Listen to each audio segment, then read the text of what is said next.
Audio Jungle.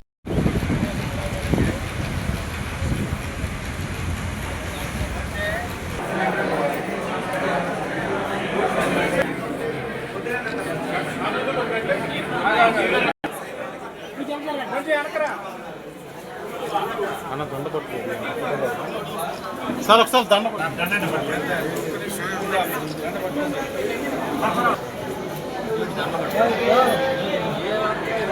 Okay గణపతిలో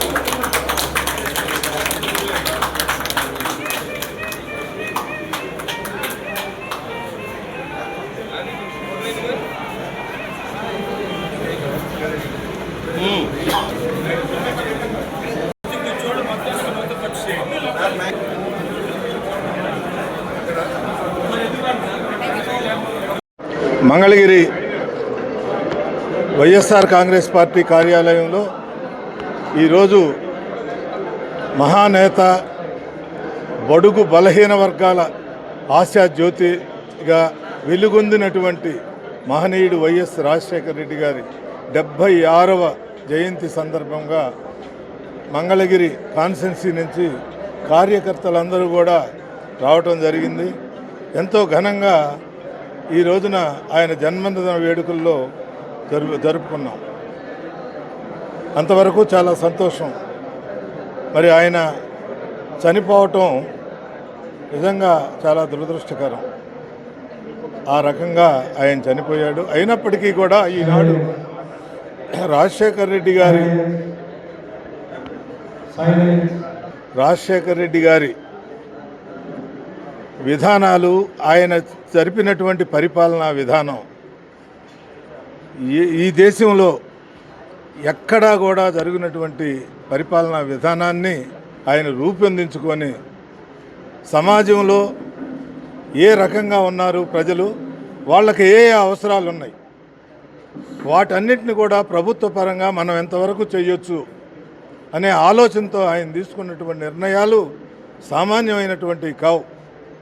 ఇవాళ ఆ విధానాలనే అనేక ప్రాంతాల్లో కేంద్ర ప్రభుత్వం కూడా అనుసరించేటటువంటి పరిస్థితి ఈనాడు జరుగుతూ ఉందనేది మనం ఎవరం కూడా మర్చిపోకూడదు. ఆయన నిజంగా మొట్టమొదట గెలవంగానే తొలి సంతకం ఉచిత విద్యుత్. ఈ సమాజంలో రైతులు బాగోపోయేటైతే, రైతు సంక్షేమమే లేకపోయేటైతే చాలా ఈ రాష్ట్రం వెనకబడిపోద్ది అనే ఆలోచనతో రైతులకి ఉచిత విద్యుత్ ఇచ్చేటటువంటి కార్యక్రమాన్ని ప్రారంభించాడు.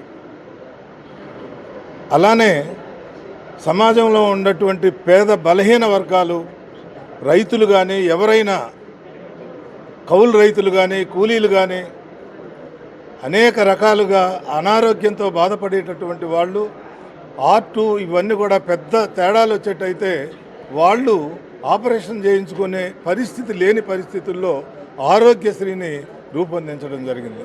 కొన్ని లక్షల మంది ఆయన పరిపాలనలో ఆపరేషన్లు చేయించుకొని వాళ్ళ కుటుంబ పరంగా చాలా చక్కగా ఉన్నారనేది మనం ఎవరం కూడా మర్చిపోకూడదు. ఆ తరువాత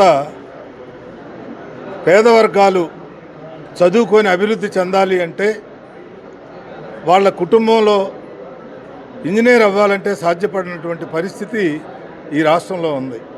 ఎందుకంటే ఇంజనీరింగ్ కాలేజీల్లో సామాన్యుడు చేరి చదువుకునేటటువంటి అంతంత ఫీజులు కట్టేటటువంటి పరిస్థితి లేదు. కాబట్టి పేద పిల్లలందరూ కూడా, పేదవాళ్ల పిల్లలు ఇంటర్మీడియట్ చదివిన తర్వాత ఇంజనీరింగ్ కాలేజీలో జాయిన్ అయ్యేటైతే వాళ్ళందరికీ కూడా ఫీజులు ప్రభుత్వమే కట్టి ఈనాడు వాళ్ళందరూ కూడా ఇంజనీర్లు అయి మనం చూస్తూ ఉన్నాం.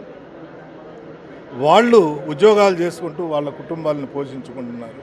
అది సామాన్యమైనటువంటి జీవితంలో ఏ కుటుంబం కూడా మర్చిపోయినటువంటి కార్యక్రమాన్ని ఆయన రూపొందించాడు.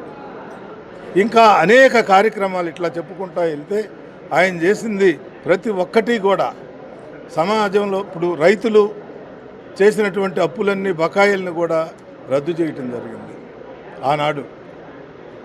మరి ఇంకా అనేక కార్యక్రమాలు పేదవాళ్ళని గురించి, చేనేత కార్మికులు సమాజంలో ఉన్నారు, వాళ్ళందరికీ కూడా న్యాయం జరగాలి అనే ఆలోచనతో అనేక ప్రాంతాల్లో ఒక చేనేత కార్మికులే కాదు పేదలందరికీ కూడా రాజీవ్ గాంధీ పేరుతో ప్రతి పేదవాళ్ళకి కూడా ఇళ్ళు కట్టించి ఇచ్చేటటువంటి కార్యక్రమాన్ని చేయటం జరిగిందనేది మనం ఎవరం కూడా మర్చిపోకూడదు. ఇలాంటి మహనీయుడు జయంతి మనం జరుపుకుంటున్నామంటే జీవితంలో ఎవ్వరం కూడా మర్చిపోలేనటువంటి పరిపాలన ఆయన చేశాడు. కాబట్టి మన అందరం కూడా ఈనాడు జగన్మోహన్ రెడ్డి గారి పరిపాలన కూడా అంతకన్నా ఇనిమికిలిగా గొప్పగా చేశాడనేది మనం మర్చిపోకూడదు. అలాంటివన్నీ కూడా ఇవాళ జరుగుతున్నటువంటి పరిపాలనకి, గతంలో జగన్మోహన్ రెడ్డి గారి పరిపాలనకి వ్యత్యాసం ప్రజలందరూ కూడా గ్రహిస్తూ ఉన్నారు. అర్థం చేసుకోవాలి, ఎవరు ఏ రకంగా సమాజంలో ఉన్నటువంటి పరిస్థితులన్నింటినీ కూడా ప్రీత నేత, భారత రాజకీయాల్లోనే పెను మార్పులు తీసుకొచ్చిన, సంక్షేమంలో కానీ పరిపాలనలో కానీ తీసుకొచ్చిన ఘనుడు కీర్తిశేషులు వైఎస్ రాజశేఖర రెడ్డి గారు. ఆయనది ఇవాళ 76వ జయంతి సందర్భంగా మన వైఎస్ఆర్ కాంగ్రెస్ పార్టీ మంగళగిరి నియోజకవర్గ కార్యాలయంలో ఏర్పాటు చేసుకున్న కార్యక్రమానికి విచ్చేసిన మీ అందరికీ నా హృదయపూర్వక అభినందన తెలియజేస్తున్నా. ఎవరైనా సరే కొత్తగా రాజకీయాల్లోకి రావాలనుకునే వాళ్ళు వైఎస్ రాజశేఖర రెడ్డి గారు సామాజికంగా ఏ విధంగా ఆలోచించి సంక్షేమ కార్యక్రమాలు చేపట్టాడో, అదేవిధంగా రైతు వారికి ఏ విధంగా సహాయ సహకారాలు అందించాడో, అదేవిధంగా చేనేత వర్గానికి కూడా ఏ విధంగా సహాయ సహకారాలు అందించాడో, ఇవన్నీ కూడా యువతకి రాబోయే రోజుల్లో ఒక స్ఫూర్తిదాయకం.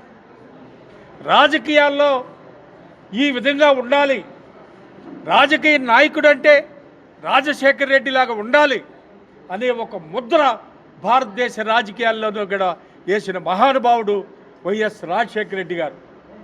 ఆయన పుట్టినరోజున మనమందరం ఈ విధంగా కలవడం, ఆయనకి ఒక విధమైన స్ఫూర్తి, మనమందరం కూడా స్ఫూర్తి పొందటం, మన ముందు కార్యక్రమాలు అన్నింటిలో కూడా రాజశేఖర రెడ్డి గారి రాజకీయ జీవితాన్ని మనమందరం స్ఫూర్తిగా తీసుకొని ముందుకు నడుస్తామని మీకు అందరికీ తెలియజేస్తూ మీ ముందు సెలవు తీసుకుంటున్నా. జై హింద్.